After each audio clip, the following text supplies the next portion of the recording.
'tis the season for green mascara. We have two versions today. This is a high-end and a drugstore, and I want to see if this is a dupe for this. Let's go. Okay, you guys know me and my little Amazon tricks. I've been digging around, doing some digging. Came across these gorgies. Look at these. Oh my god. First, I want to talk about this. This is the probably gonna butcher this, but this is Lâncome Le8 Hypnose. Just first off, look at this packaging. This is their Noir Malachite shade. The concept for this is really thrilling to me, and the packaging just straight off the bat, super stunning. There is a scent with this. It is subtle. I do love it. I like that it's scented. I don't think any of the mascaras that I have any fragrance in them, except for this one, and it stood out to me immediately, and when I was wearing it I could smell it. So that is a talking point for those of you who do not like fragrance. This will probably piss you off, so I would avoid it. It did not cause any irritation for me. It was totally fine, although I only wore it for a day, so I don't know what extended wear would yield from fragrance in mascara, but it was fine on the day that I wore it. Let me show you a little bit of the wand.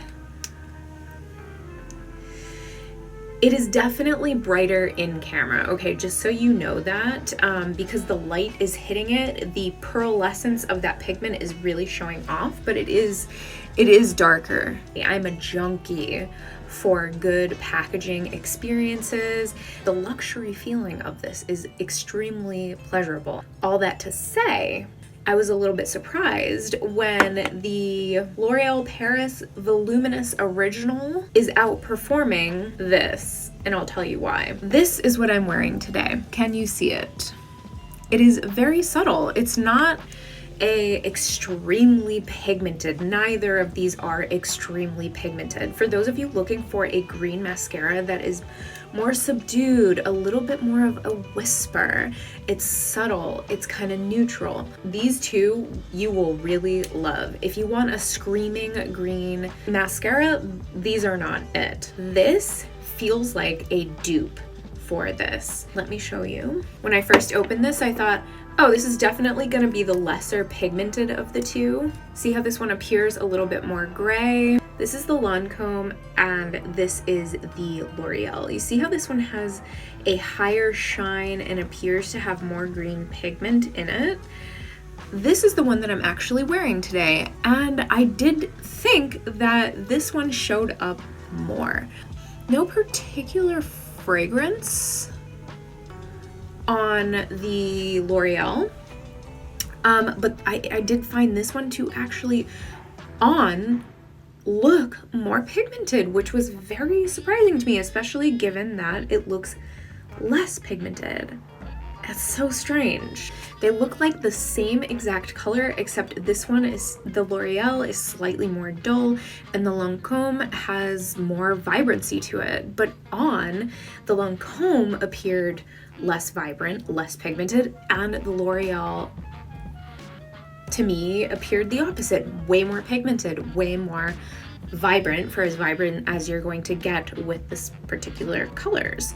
So some talking points with these. A little bit on the comparison in formulas. I, again, have not used this formula or a Lâncome product in many years. I might just not be used to this particular formula. I did feel like, as I was trying it on, it felt like not user error, but just, you know, one of those things that I'm not used to it, so I'm gonna have to use it more to understand it better and appreciate it more. But my initial reaction, now that you have that information, is that it felt like maybe this is old. I found the formula to be dry, which is actually a positive thing. I like drier formulas. I was forever fan of the CoverGirl Uncensored Exhibitionist mascara for that reason, because it's more on the dry side. I was almost feeling like, oh, I think the downside of this type of packaging is that With these weird kind of cheapy, super cylindrical tubes, you feel like you can kind of move the wand around and really kind of get the product out, if that makes sense. Whereas with this, it doesn't feel as malleable. Just curious if any of you have used this and what your thoughts are. Did you find that it's dry and clumpy? Did you find it difficult to use? Does it feel like maybe it's old and not a good product? Is it just me, user error, not used to using this? I would love to hear your thoughts.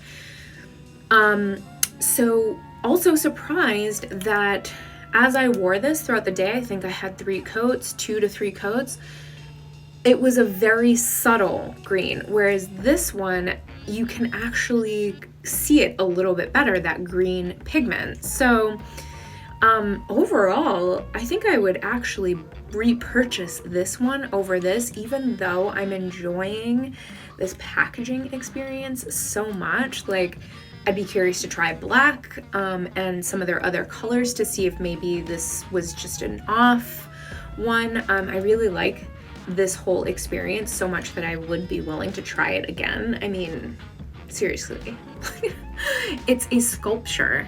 This is stunning.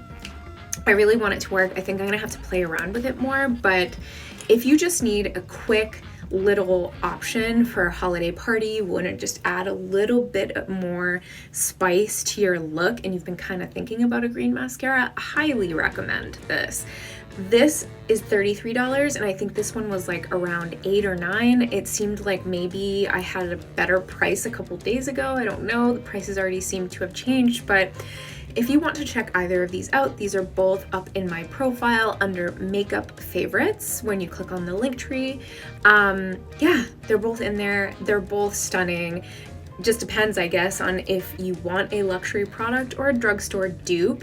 This is a dupe and even slightly more pigmented. So I would say that they are a black mascara, but when the light hits it in a certain way, then you get flashes of color. And to me, that is so exciting, such a lovely, subtle experience. If you want a screaming green, these are not it. So have you tried these? What do you think?